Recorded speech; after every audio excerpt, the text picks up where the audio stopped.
Welcome to Golgotha Bridge Ministries, connecting modern minds to the ancient truth of God's Word through current terminology and the use of updated metaphors involving cutting-edge technology.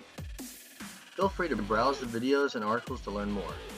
And don't forget to subscribe and like these videos to keep on learning. Hey, Mike here. I've got a difficult topic of discussion for y'all today. It's 2020, or possibly even later, depending on when you're watching this. And we still live in a world that is plagued by racism. What's even more disturbing than this is you don't just find racism where you expect it in the secular world. You find it in the Christian community. Even if it's not in a hateful sense, like America has struggled with in the past, you have segregation still. There are white churches, black churches, and every other kind you can think of, when we are all children of God. Nobody bats an eye at this.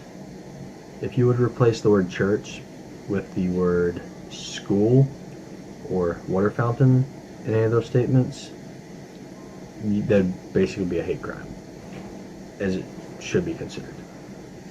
So why is this not a problem in the church? And what do you do about it? We need to realize that God only created two people, Adam and Eve. We're all one big happy family. Well, there were a number of murders and rapes and other drama, but you get the idea. So where did all these so-called races come from?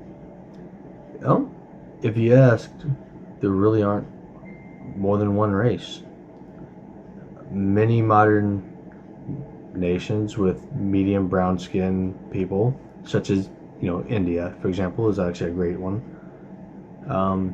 You see people with different complexions. Even within families, you have twins that are born. One is a lot darker and one's a lot lighter, but they're still the same. This was the same all the way through the line of Noah. And everybody that is alive today is a descendant of Noah's family.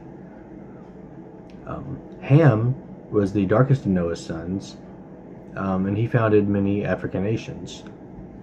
Shem was more medium-skinned, and his family line founded many Middle Eastern nations.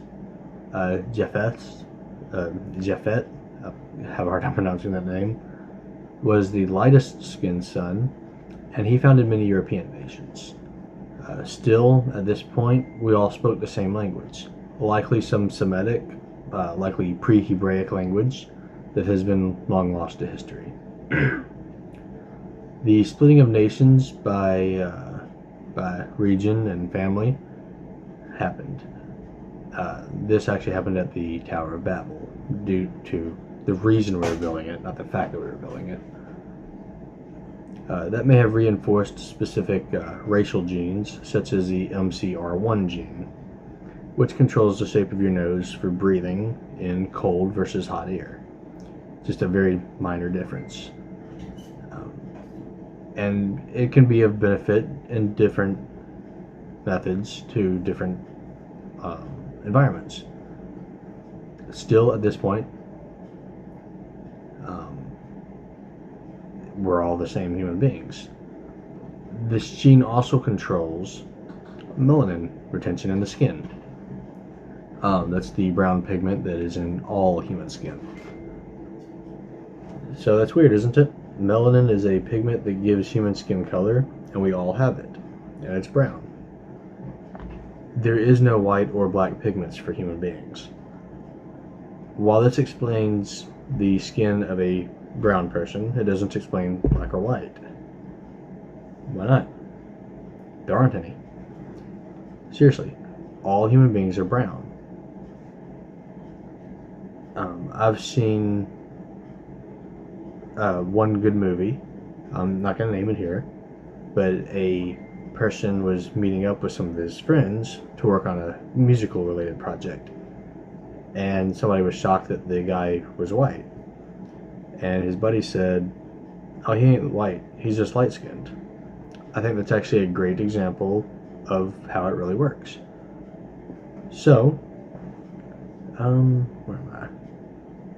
I'm about to place 3 squares up on the screen. One is black, one is white, and one is going to be shades of brown.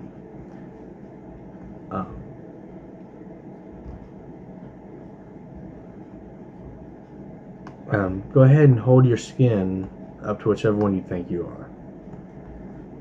And see that you, me, Jesus Christ, and everyone else you've ever met are actually brown. Nobody's really white, nobody's really black. And the moment that we forget these racial concepts, that's when the world becomes a much better place, in my opinion. So, where does that leave racism? In the realm of stupidity, really. It's not ignorance, because children are not born racist.